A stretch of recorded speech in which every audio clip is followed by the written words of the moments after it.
இன்றைக்கு தமிழ்நாட்டிலே மக்கள் சந்திக்கக்கூடிய அல்லது இந்தியா முழுவதும் சந்திக்கக்கூடிய மிக முக்கியமான பிரச்சனை என்பது வேலையின்மை.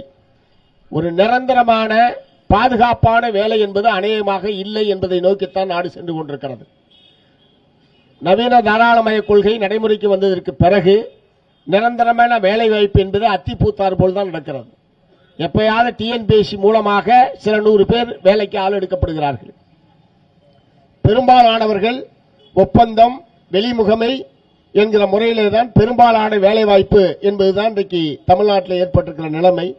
அது அரசாங்கமாக இருந்தாலும் சரி, பொதுத்துறை நிறுவனங்களாக இருந்தாலும் சரி, அல்லது தனியார் நிறுவனங்களாக இருந்தாலும் சரி, நிரந்தர பணியாளர்கள், நிரந்தர அலுவலர்கள், நிரந்தர பணி என்பதே பொய்யாய் கனவாய் போய்விடுமோ என்கிற அளவுக்கு நிலைமை ரொம்பவும் மோசமாக போய்க் கொண்டிருக்கிறது.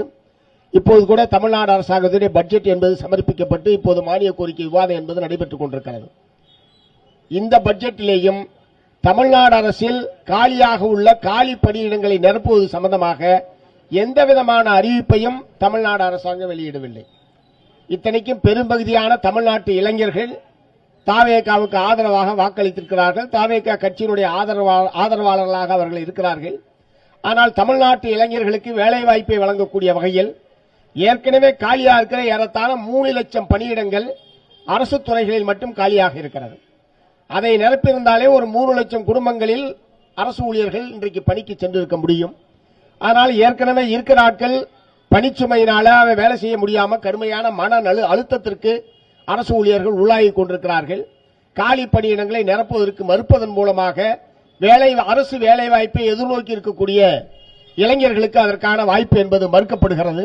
அதே மாதிரி பொதுத்துறை நிறுவனங்களில் பணியிடங்கள் காலியாக இருப்பது மட்டுமல்ல, ஒப்பந்தத்துக்கு விடுவது மட்டுமல்ல, பொதுத்துறையை தனியாருக்கு தாரை வார்ப்பதன் மூலமாகவும் அதிலே இடஒதுக்கீட்டு சட்டத்தின் அடிப்படையில் பலனடைய வேண்டிய பல்லாயிரக்கணக்கான இளைஞர்களுக்கு அந்த வாய்ப்பு என்பது மறுக்கப்படுகிறது.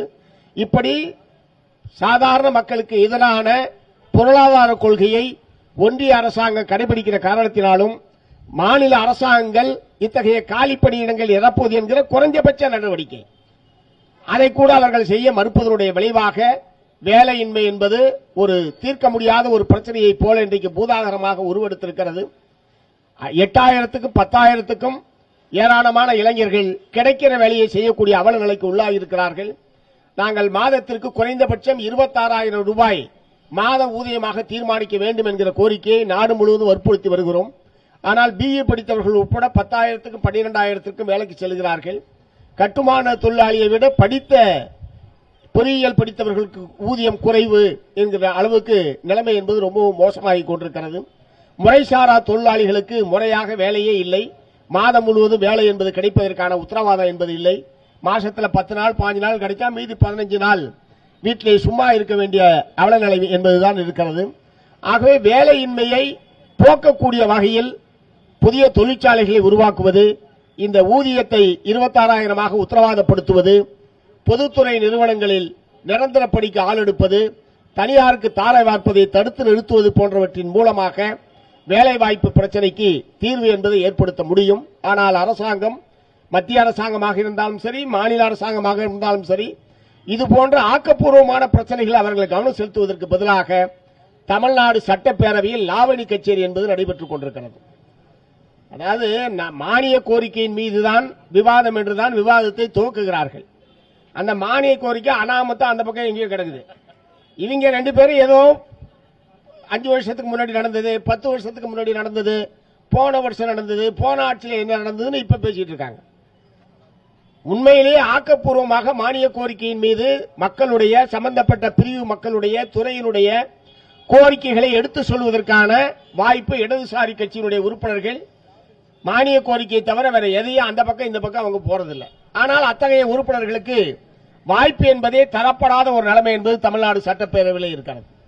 தமிழ்நாடு சட்டப்பேரவை சபாநாயகர் ரொம்ப நடுநிலையோடு நடந்து கொள்கிறார் என்று பலரும் பாராட்டுகிறார்கள். நடுநிலையோடு நடந்துகிறார் என்பது நல்ல விஷயம்தான். அதாவது இந்த பக்கம் நீக்கிறாரு, அந்த பக்கம் நீக்கிறார் என்ற வகையில அது நடுநிலையா நடந்துகிறார் சொல்றாங்க போல இருக்கு. அதாவது 2 பேர் பேசுறதையும் அவைக்குறிப்பிலிருந்து நீக்கிறது. அதே மாதிரி இப்ப நேரடியா ஒளிபரப்புறதுனால அவர் நீக்கினாலும் ஒண்ணுதான், நீக்கலனாலும் ஒண்ணுதான். ஏன்னா எல்லாத்தையும் காதுல நம்ம கேட்டுறோம், கண்ணால பாத்துறோம். அதுக்கப்புறம் நீக்கி என்ன பண்ண போறாரு? இப்ப ஏற்கனவே என்ன நடந்ததுன்னு நமக்கு தெரியாது. அவை குறிப்பிலேருந்து நீக்கிட்டேன்னு சொன்னா என்ன நீக்குதான்னு கூட நமக்கு தெரியாது. இப்ப முழுக்க முழுக்க சட்டமன்ற நடவடிக்கைகள் என்பது நேரடியாக ஒளிபரப்பப்படுவதனால் நம்ம எம்எல்ஏ உள்ள இருக்காரா இல்லையான்னு நம்ம தெரிஞ்சுக்கலாம். எம்எல்ஏ உள்ள சும்மா உட்கார்ந்துருக்காரா தூங்கிட்டு இருக்காரு நம்ம தெரிஞ்சுக்கலாம். எம்எல்ஏ நம்ம தொகுதி பிரச்சனை ஏதாவது பேசினாரா இல்லையா, பேசாமையே பேசினதா சொல்றாரான்றதெல்லாம் இப்ப நேரடியாகவே மக்கள் அறிந்து கொள்வதற்கான ஒரு நல்ல வாய்ப்பு அது. ஆகவே நேரடி ஒளிபரப்பு என்பதை மார்க்சிஸ்ட் கம்யூனிஸ்ட் கட்சி வரவேற்கிறது. நேரடியாக தமிழ்நாடு முழுவதும் இருக்கக்கூடிய கோடிக்கணக்கான மக்கள் சட்டமன்ற நடவடிக்கைகளை நேரடியாக பார்த்துக் கொண்டிருக்கிறார்கள் என்கிற எச்சரிக்கை உணர்வோடு தமிழ்நாடு சட்டமன்றத்தில் சட்டமன்ற உறுப்பினர்கள் ஆக்கப்பூர்வமான முறையில் செயல்பட வேண்டும். ஆனால் மாறாக லாவணி கச்சேரி என்பது அங்கே நடைபெற்றுக் கொண்டிருக்கிறது. சட்டமன்றத்தினுடைய நேரத்தை இப்படி வீணெடுப்பதை மார்க்சிஸ்ட் கம்யூனிஸ்ட் கட்சியின் சார்பில் கடுமையான விமர்சனத்துக்கு உள்ளாகக்கூடிய ஒரு விஷயம் இது. இதற்கு சபாநாயகர் அனுமதிக்க கூடாது. இரண்டாவது, அந்தந்த கட்சியினுடைய தலைவர்களும் சட்டமன்றத்திற்கு உள்ளே இருக்கக்கூடிய சட்டமன்ற கட்சியினுடைய தலைவர்களும் தங்களுடைய சட்டமன்ற உறுப்பினர்கள் சட்டமன்றத்தை எதற்காக சட்டமன்றத்தில் வந்திருக்கிறோமோ மக்களுடைய பிரச்சனைகளை பேசுவது, புதிய சட்டங்களை ஏற்றுவது, சட்டங்களின் மீது தங்களுடைய ஆக்கப்பூர்வமான விமர்சனங்களை வைப்பது என்பதற்கு பதிலாக தேவையற்ற பிரச்சனைகளை எழுப்பி கூச்சலை ஏற்படுத்துவது, சவால் விடுவது, ஏதோ குழாயடி சண்டையை போல தெருச்சண்டையை போல அங்கே ஒரு சூழ்நிலை உருவாக்குவது போன்ற நடவடிக்கைகளை தமிழ்நாட்டு மக்கள் ரசிக்க மாட்டார்கள். உங்களை தமிழ்நாட்டு மக்கள் மொத்த பேரும் பார்த்துக் கொண்டிருக்கிறார்கள் என்பதை மட்டும் நீங்கள் கவனத்தில் வைத்துக் கொள்ள வேண்டும். ஆகவே தமிழ்நாடு சட்டமன்ற சமீபத்தில் கூட நம்முடைய எதிர்க்கட்சி தலைவர் அவர்கள் இந்த நேரலை ஒளிபரப்பு தேவையா என்கிற முறையில் அவர் ஒரு பிரச்சனையை எழுப்பியிருந்தார். நேரலை ஒளிபரப்பு கட்டாயம் தேவை. நேரடி ஒளிபரப்பு இருக்கும் போதே இப்படிதான் அந்த சட்டமன்றம் நடக்குதுன்னா நேரடி ஒளிபரப்பு இல்லைன்னு வச்சுங்க, அது என்ன நடக்குதுன்னா யாருக்குமே தெரியாது. அது அவங்களுக்குள்ள சட்டமன்றத்துக்கு உள்ள இருக்கக்கூடிய 234 பேர் சம்பந்தப்பட்ட ஒரு பிரச்சனையா இருக்குமே தவிர தமிழ்நாட்டு மக்களுக்கு பத்திரிகையாளர்கள் அல்லது சபாநாயகர் எதை அனுமதிக்கிறாரோ அதை மட்டும்தான் தெரிந்து கொள்ளக்கூடிய ஒரு நிலைமை என்பது ஏற்படும். ஆகவே அத்தகைய ஒரு நிலைமைக்கு பதிலாக இந்த நேரடி ஒளிபரப்பு என்பது தொடர்ந்து நடைபெற வேண்டும். அது சபையை ஒழுங்குபடுத்துவதற்கும் சட்டமன்ற உறுப்பினர்கள் எப்படி செயல்படுகிறார்கள் என்பதை மக்கள் அறிந்து கொள்வதற்குமான ஒரு நல்ல வாய்ப்பாக அமையும். அதே மாதிரி அனைவருக்கும் சமமான வாய்ப்பு என்பது வழங்கப்பட வேண்டும். இத்தனை ஒரு மானிய கோரிக்கையில் அனைத்து கட்சிக்கு வாய்ப்பு என்பது வழங்கப்பட வேண்டும். ஆனால் அனாவசியமான பேச்சுக்களின் நேரத்தை கடத்திவிட்டு ஆகவே காலதாமதமாகிவிட்டது, கால நேரமாகிவிட்டது, ஆகவே இத்தோடு சபையை முடிக்கிறோம் என்கிற முறையில் பல கட்சியினுடைய சட்டமன்ற உறுப்பினர்களுக்கு பல மானிய கோரிக்கைகளை பேசுவதற்கு வாய்ப்பே வழங்கப்படுவதில்லை என்கிற நிலைமை என்பதுதான் சட்டமன்றத்தில் இருக்கிறது.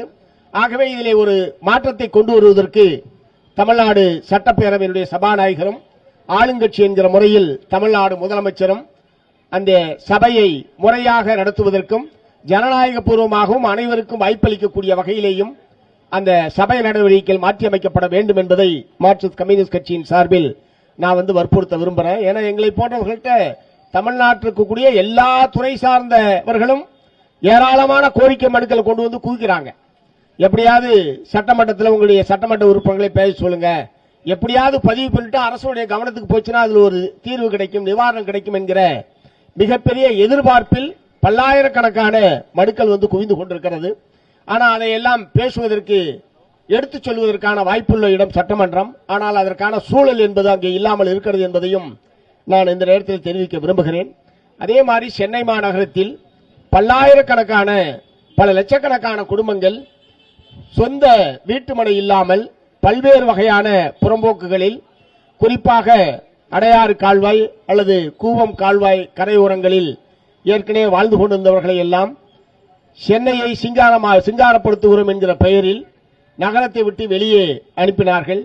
இன்றைக்கும் ஏராளமான குடிசை பகுதிகள் மனிதர்கள் வாழ தகுதியற்ற வகையிலே தான் பெரும்பாலான குடிசைகள் இருந்து கொண்டிருக்கிறது. அந்த மக்களுக்கெல்லாம் ஒரு சொந்தமாக வீட்டு மனையையும் வாழ்வதற்கு ஏற்ற ஒரு வீட்டையும் வழங்குவதற்கு தமிழ்நாடு அரசாங்கம் முன்வர வேண்டும். இந்த கோரிக்கையை நாங்கள் எல்லா ஆட்சி காலத்திலும் முன்வைத்திருக்கிறோம். திமுக ஆட்சி காலத்திலும் வச்சிருக்கிறோம், அதிமுக ஆட்சி காலத்திலும் வச்சிருக்கிறோம். ஏன்னா 1949ஆம் ஆண்டிலிருந்து தமிழ்நாட்டில் இலவச வீட்டுமனை பட்டா வழங்கக்கூடிய திட்டம் என்பது அமுல்ல இருக்கு. 1949 இருந்து சுதந்திரம் வாங்கினதிலிருந்து இவ்வளவு காலத்துக்கு ஆனதற்கு பிறகும் இன்னமும் அது ஒரு முற்றிலும் தீர்வு காணப்படாத ஒரு பிரச்சனையாகத்தான் இருந்து கொண்டிருக்கிறது. சென்னை மாநகரத்தில் மட்டும் ஏறத்தாழ ஒரு 25 லட்சம் குடும்பங்கள் அந்த மாதிரி இருப்பதற்கான ஏராளமான சுடுகாட்டில் கூட மனுஷன் குடியிருக்கிறான். நீங்க பார்த்திருப்பீங்க, சென்னையில சுடுகாட்டில கூட மனிதர்கள் குடும்பத்தோடு வாழ்ந்து கொண்டிருக்கக்கூடிய ஒரு அவல நிலைமை என்பது இருக்கிறது. ஆகவே இந்த மக்களுக்கெல்லாம் சொந்த குடிமனையும் ஒரு வீட்டையும் கட்டித் தருவதற்கு தமிழ்நாடு அரசாங்கம் முன்வர வேண்டும். அதற்கான உதவிகளை மத்திய அரசாங்கமும் நிதி உதவி உள்ளிட்ட விஷயங்களை அவர்கள் செய்ய வேண்டும். இந்த பிரச்சனையை தீர்க்க முடியாத பிரச்சனையெல்லாம் கிடையாது.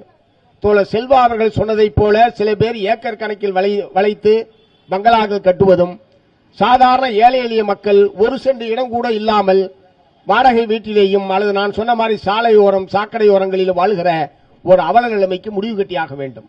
அந்த மக்கள் எல்லாம் சேர்ந்ததுதான் சென்னைக்கு அழகு. ஏழைகளை எல்லாம் வெளியேற்றிவிட்டு குடிசை வாழ் மக்களை எல்லாம் சென்னையிலிருந்து அப்புறப்படுத்துவதன் மூலமாக சென்னையை அழகுபடுத்த முடியாது. அப்படி பண்ணீங்கன்னா சென்னை நாரி போயிடும். இந்த மக்கள் தான் சென்னையை சுத்தப்படுத்திக் கொண்டிருக்கிறார்கள். இந்த மக்கள் தான் சென்னை மால் மக்களுடைய உடல் உழைப்பை வழங்கிக் கொண்டிருக்கிறார்கள். இந்த மக்களை பூரா சென்னையை விட்டு வெளியே அனுப்பிச்சிட்டீங்கன்னா எங்கே அந்த ஆளை கொண்டு வந்து நீங்க இதெல்லாம் செய்ய போறீங்க? இப்ப தூய்மை பணியாளர்களுடைய போராட்டம் ஒரு வார காலத்திற்கு மேலாக நடைபெற்றுக் கொண்டிருக்கிறது. ஏற்கனவே திராவிட முன்னேற்ற கழகத்தினுடைய ஆட்சி காலத்தில் தங்களை பணி நிரந்தரம் செய்ய வேண்டும் என்று சொல்லி சென்னை மாநகராட்சியுடைய தூய்மை பணியாளர்கள் ஒரு 10-15 நாட்கள் போராட்டத்தை நடத்தி பிறகு எங்களை போன்றவர்களெல்லாம் தலையிட்டு ஒரு பேச்சுவார்த்தை நடத்தி ஒரு தற்காலிகமான தீர்வு என்பது ஏற்படுத்தப்பட்டது. ஆனால் இப்போது தங்களை பணி நிரந்தரம் செய்ய வேண்டும் என்கிற கோரிக்கையை முன்வைத்து தூய்மை பணியாளர்கள் தொடர்ச்சியான போராட்டத்தில் ஈடுபட்டிருக்கிறார்கள். அவர்களோடு பேசி பிரச்சனைக்கு சுமூகமான முறையில் தீர்வு காணுவதற்கு பதிலாக போராட்டத்தை எப்படி தடுப்பது, போராட்டத்தை எப்படி ஒடுக்குவது, போராட்டத்தில் ஈடுபடுபவர்கள் மீது காவல்துறையை ஏவி எப்படி ஒடுக்குவது என்கிற முறையிலேதான் அரசாங்கத்துடைய அணுகுமுறை என்பது இருந்து கொண்டிருக்கிறது. இது நல்ல அணுகுமுறை கிடையாது. இது பிரச்சனையை தீர்ப்பதற்கும் உதவி செய்யாது. குப்பை நிரந்தரம் என்றால் அதை சுத்தப்படுத்துகிற தொழிலாளி நிரந்தரமா இருக்கணுமா வேணாமா? குப்பை டெம்பரவரியா இருந்தா அவங்களையும் நீ டெம்பரவரியா வச்சுக்க. இரண்டாவது, தனியார் கம்பெனிகளுக்கு நீங்க ஒப்படைக்கிறீங்க. தனியார் லாபம் இல்லாமையா அந்த கான்ட்ராக்டர் எடுமா? எந்த தனியாரா இருக்கட்டும், எந்த ஒப்பந்த தொழிலாளி ஒப்பந்தத்தை மேற்கொள்றவனா இருக்கட்டும், அதிலிருந்து அவர்கள் எவ்வளவு லாபம் பெற முடியும் என்கிற முறையில் தான் அந்த தொழிலை அவர்கள் ஒப்பந்தத்திலே மேற்கொள்கிறார்களே தவிர அவன் சொந்த பணத்தை போட்டு இந்த ஒப்பந்தத்தை ஒன்றும் நடைமுறைப்படுத்த போறதில்லை. அப்படின்னா லாபத்துக்காக தனியாரால் நடத்த முடியும் என்று சொன்னால் ஏன் அரசாங்கம் அந்த தொழிலாளிகளை நிரந்தரமாக வைத்துக் கொள்ளக்கூடாது? தமிழ்நாடு முழு, நான் சென்னை மாநகரத்துக்காக மட்டும் சொல்லவில்லை, தமிழ்நாடு முழுவதுமே தூய்மை பணியாளர்கள் நிரந்தரப்படுத்தப்பட வேண்டும். அதற்குரிய அது இருக்கிறதிலேயே அடுக்கப்பட்ட மூட்டையிலே அடிமூட்டையாக இருக்கக்கூடியவர்களாக அவர்கள் தான் இருக்கிறார்கள். பெரும்பகுதி பட்டியல் சாதி மக்கள் அந்த பணியிலே இருக்கிறார்கள். பழங்குடி இனத்தை சார்ந்த ஒரு பல பிரிவினர் அதில் இருக்கிறார்கள். ஆகவே பட்டியல் சாதி பழங்குடி மக்கள் தான் அதிகமாக இந்த பணியிலே ஈடுபட்டிருக்கிறார்கள் என்கிற முறையில் தமிழ்நாடு முழுவதும் இருக்கக்கூடிய தூய்மை பணியாளர்களை நிரந்தரப்படுத்துவதற்கு, அதிகமான ஊதியம் வழங்குவதற்கு, இருக்கிறதே வேற யாராலும் செய்ய முடியாத வேலையை அவர்கள் செய்து கொண்டிருக்கிறார்கள். அப்படின்னா இருக்கிறதே அதிகமான ஊதியம் அவர்களுக்கு தான் வழங்கப்பட வேண்டும். அப்படி ஒரு புரட்சிகரமான முடிவை நீங்க எடுங்க, தமிழ்நாடே உங்களை வாழ்த்தும். ஏன் இதுல இப்படி பிடிவாதமான முறையில் அரசாங்கம் அந்த போராட்டத்தை நீடிக்கக்கூடிய வகையில் அரசுடைய அணுகுமுறை என்பது இருக்கக்கூடாது. உடனடியாக அந்த போராட்டத்தை முடிவுக்கு கொண்டு வரக்கூடிய வகையில் தூய்மை பணியாளர்களுடைய அழைத்து பேசி நிரந்தரப்படுத்துவதற்கான, ஒரே நேரத்தில் எல்லோரையும் நிரந்தரப்படுத்த முடியவில்லை என்றாலும் படிப்படியாக எப்படி நிரந்தரப்படுத்துவது, இந்த வருஷத்துல இத்தனை மாசத்துல இவ்வளவு பேர்த்த பணி நிரந்தரப்படுத்துறோம், அடுத்த 6 மாதத்தில் இவ்வளவு பேரை பணி நிரந்தரப்படுத்துகிறோம் என்கிற முறையில் ஏதாவது ஒரு சுமூகமான முறையில் தீர்வு காணுவதற்கான ஆலோசனையை, முடிவையும் தமிழ்நாடு அரசாங்கம் மேற்கொள்ள வேண்டும் என்பதை இந்த சந்தர்ப்பத்தில் நான் வற்புறுத்த விரும்புகிறேன்.